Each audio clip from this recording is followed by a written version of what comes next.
Hello, আসসালামু আলাইকুম। সবাই কেমন আছেন? আমি তো আলহামদুলিল্লাহ অনেক ভালো আছি। তো গরম খবর নিয়ে আপনাদের কাছে আসলাম।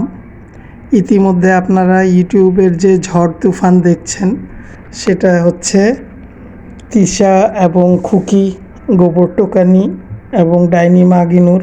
সেটা শেষ না হতেই নতুন একটা গরম খবরের জন্ম দিয়েছে।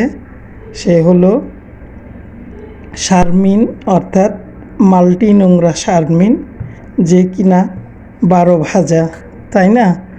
তো আমি আপনাদের সাথে আজকে কয়েকটা বিষয় আর কি শেয়ার করব। আমি তো ইতিমধ্যে অনেকগুলো ভিডিও দেখেছি, ওদের নিয়ে অনেকেই রোস্ট করেছেন এবং তার রাজ মিস্ত্রির বড় ভাই যিনি, উনিও অনেকগুলো ভিডিও আপলোড করেছেন।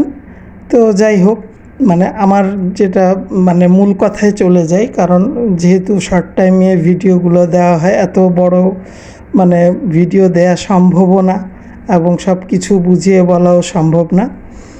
তো আমি আমার নিজস্ব যেটা চিন্তাধারা বা আমার নিজস্ব মতামতটা আমি আপনাদের সাথে শেয়ার করছি।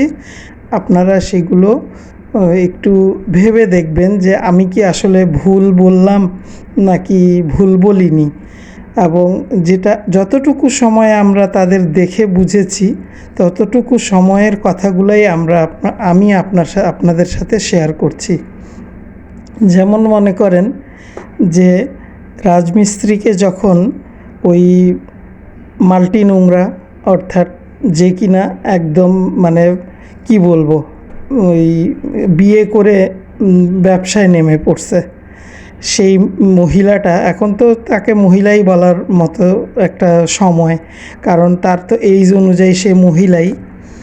তো সে যখন রাজকে বিয়ে করলো, তো তখন সে তো মানে কোনো রকম মানে মানে তার বিয়ের মূল উদ্দেশ্যই ছিল যে ওদের একটা পুরনো ভিডিওতে আমি দেখেছিলাম, রাজকে এই মাল্টি নোংরা বলেছিল যে গহনাগাটি দেওয়ার বিষয়ে হয়তো, তো বলেছিল চিন্তার কোনো কারণ নেই, আমরা যে ভিডিও আপলোড করব বা যে ভিডিও দিব, ওই ভিডিও টাকা দিয়েই আমাদের এটা হয়ে যাবে। দ্যাট মিন্স মানে ইউটিউবের টাকা দিয়েই হয়ে যাবে আর কি। তো যাই হোক, তো কি পরিমাণ চালাক এবং মানে থার্ড ক্লাস মেয়ে লোক।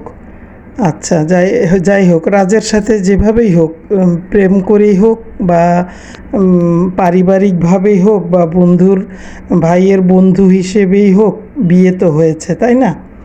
তো একটা মেয়ের যখন প্রথম সংসার মানে ভেঙে যায়, বা অনেকেরই ভাঙতেছে, এটা নতুন কোনো সাবজেক্ট না।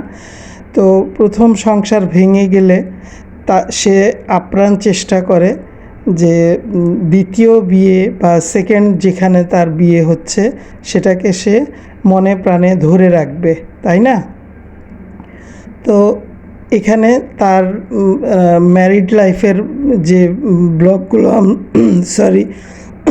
ম্যারিড লাইফের যে ব্লগগুলো আমরা দেখেছি, সেখানেও কিন্তু যথেষ্ট পরিমাণ এই মাল্টি নোংরা শারমিনের যথেষ্ট পরিমাণ, মানে 100-এ আমি তাকে 90% দোষ দিব।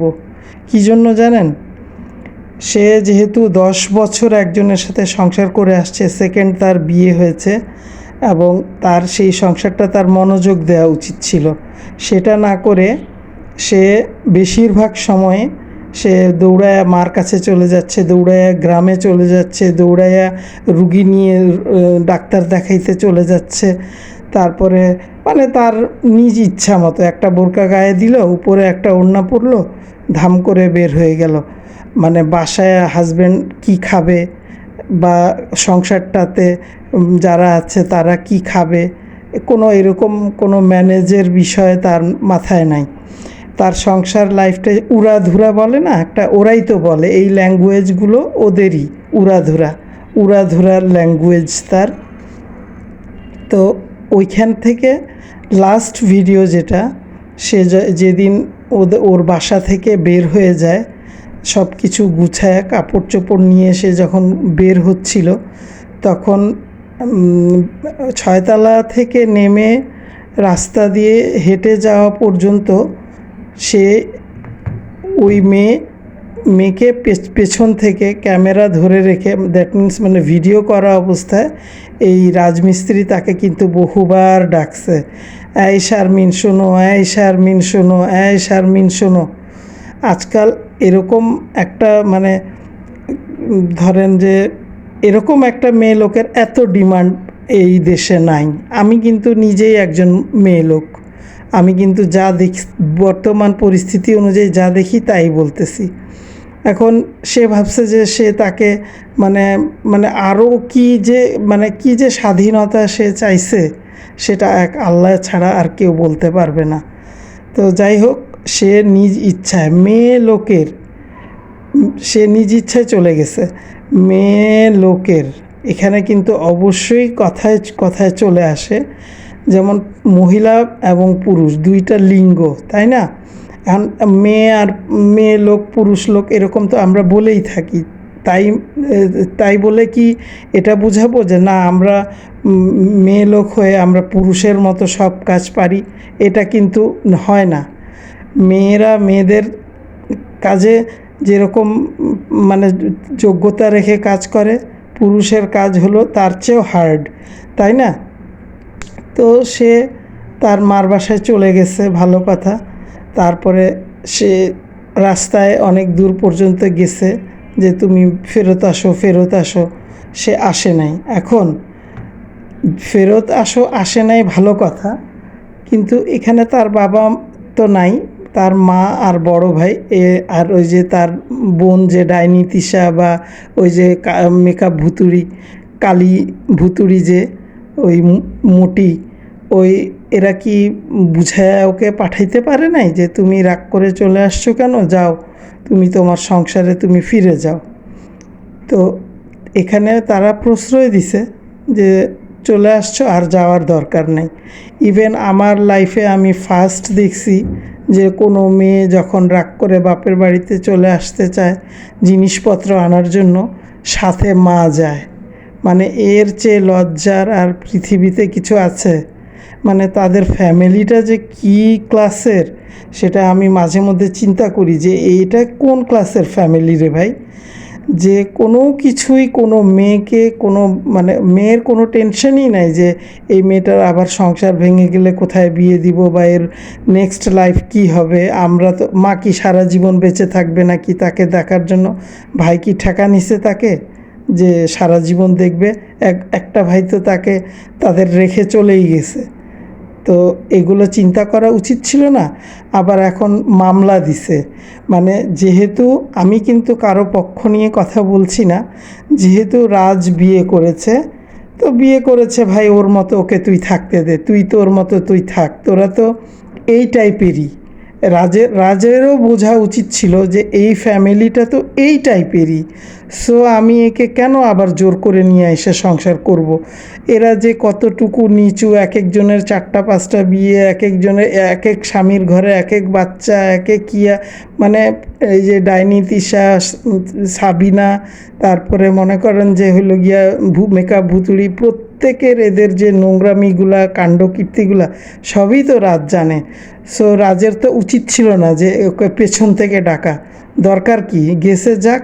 আচ্ছা, ও তো গেছে, ও ডাকছে, তারপরেও তাকে বহুবার ডাকছে। আচ্ছা, এখন ওই ছেলে 6টা বিয়ে করুক বা 5টা বিয়ে করুক, সেটা তো শারমিনের আগে করছিল। তারপরে তো এগুলো শারমিন তো দেখেই গেছে। আর শারমিন যদি বিয়ে 6টা নাও করে থাকে, 6টার চেয়ে বেশি 6,000 মানুষের সাথে তার রিলেশন, তাই না? এখন এই পরিবারের দায় দায়িত্ব দেখে আমি তো মাঝে মধ্যে অবাক হই যে অনলি ইউটিউবের টাকা দিয়ে মানে চলে তারা, তাদের নিজস্ব কোনো মানে একটা আছে না, এই অমুক পেশায়, এই পেশায় একটা আমি স্কুলের টিচার, আমি এই বিজনেস করছি, আমি ওই করছি, আমার ইনকাম সোর্স এটা ওটা। এটা ইউটিউবিংটা তো এটা পেশা না, মানে এটা তো ইনকাম সোর্স, বাট এটা তার পেশা পার্মানেন্টলি কোনো, এটার কোনো ঠিক ঠিকানা নেই। তো রাত যখন বিয়ে করলো তখন তার শরীরে এত আগুন ধরে গেল কেন? রাজ বিয়ে করছে, সে পুরুষ মানুষ, তাকে তার বাবা মা বিয়ে দিবে না? তার বাবা মার বয়স হয়ে গেছে, তার বাবা মা তাকে বিয়ে দিছে যে আমরা মরে গেলে একে কে দেখবে। কারণ বড় ভাই বিয়ে করে আলাদা সংসার, বোনদের বিয়ে হয়ে গেছে, বোনরা যার যার সংসার করছে। ওরা তো কখনো বাপ মার বাড়িতে এত আমি দেখলামও না ভিডিওতে যে তারা যে আসে, সেরকম একটা আসেও না তারা ভিডিওতে। তো এই নোংরাকে রাজ বিয়ে করে নিজের বাকি যে সম্মান যতটুকুই ছিল ওইটাও এখন হারাইতে বসছে। আর এই যে নোংরা মালটি, এ যে মানে ঠিক আছে দেনমোহরের টাকা তুই পাবি, তুই জাস্ট একটা ফোন করে বলবি আমার দেনমোহরের টাকা তুমি ব্যাক করো। তুমি ও বিয়ে করার পর তুমি ওটা লোড নিতেই পারতেছো না। একটা পুরুষ মানুষ বিয়ে করছে, করুক ওর মতো, তুমি যেহেতু ওকে ছেড়েই আসছো তো তোমার আর এটা নিয়ে মাথা ঘামানোর দরকার কি? যেহেতু তোমার দরকার টাকা, তুমি ফোন করে বা তুমি লিখিত একজন উকিলের মাধ্যমে যে আমার টাকাটা দেনমোহরের টাকা আমি প্রাপ্য, আমাকে দেন, সেটা বললেই তো হয়ে যাইত, তাই না? কিন্তু এত কিছু না করে সে নারী নির্যাতনের মামলা, হ্যান ত্যান, মানে এগুলো নোংরা লোকদের কাজ। ওর ফুল ফ্যামিলি যা করে আসতেছে ও তাই করবে। সুতরাং আমার তরফ থেকে আমি একটা জিনিস মনে করি, তার মানে প্রাক্তন রাজের উচিত যে তার দেনমোহরটা পরিশোধ করে একদম পুরোপুরি ক্লিয়ার করে দেওয়া। এবং তাদের ভিডিওতেই তো প্রমাণ আছে যে সে থাকতে চায় না, সে সংসার করতে চায় না, সে রান্না করতে চায় না, সে তো রাজকে দিয়ে থালাবাটিও হাঁড়ি পাতিলও মাজাইত। তো এইরকম নোংরা ফ্যামিলির একটা মেয়ে তুলে নিয়ে ঘরে আসছে, এটাই তো তার জন্য অনেক বড় ভাগ্য ছিল। এখন কি কোনো ছেলে তাকে বিয়ে করবে? বয়স তো প্রায় 30 আপ হয়ে গেছে, তারও বেশি হবে, 35 আপ হবে, আমি কমই বললাম। তো এখন রাজ আমার কেউ লাগে না, কিছুই না। আমি অনেক চিন্তা ভাবনা করে দেখলাম যে আসলে কি মানে যে মেয়ে লোকের এত বেশি রাগ, এত বেশি মানে দেমাগ, যেটা সোজা বাংলা, তো তো তার যোগ্যতাটা কি? ইউটিউবিং তার যোগ্যতা, বা তার চাচাতো বোনরা নাম করা এই জন্য?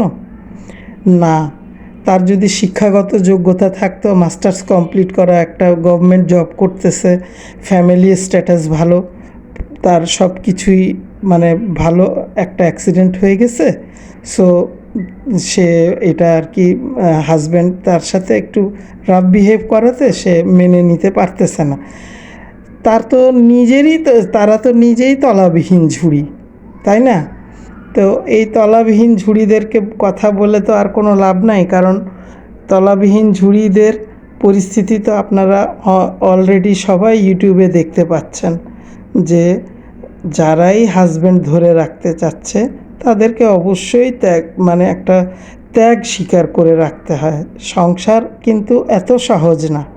তার মধ্যে তার আরেকটা সমস্যা, তার মানে মেবি বাচ্চা হবে না, বা বাচ্চা হইতে প্রবলেম আছে কোনো। তো সে নিজের দিকে একবারও তাকাইছে? সে কি নিজের চেহারাটা কখনো আয়নায় দেখছে যে আমি আমার চেহারাটা আমি আয়নায় দেখি? রাজের সাথে কি ওর যায়? বিয়ে করছে রাজ 6টা করুক, ওইটা নিয়ে কথা বলতেছি না, ওটা পাস্ট। তারও বিয়ের হওয়ারটা পাস্ট, ওইটা নিয়ে কথা বলার কোনো প্রয়োজন নাই। এখন কথা হলো কি, যে রাজের সাথে তার মানে রাজের এত দ্রুত বিয়ে হওয়াটা দেখে তার মাথা একদম মানে পুরা দমে বাতিল। তো ঠিক আছে ভিউয়ার্স, আমি হয়তো অনেক লং ভিডিও করে ফেললাম।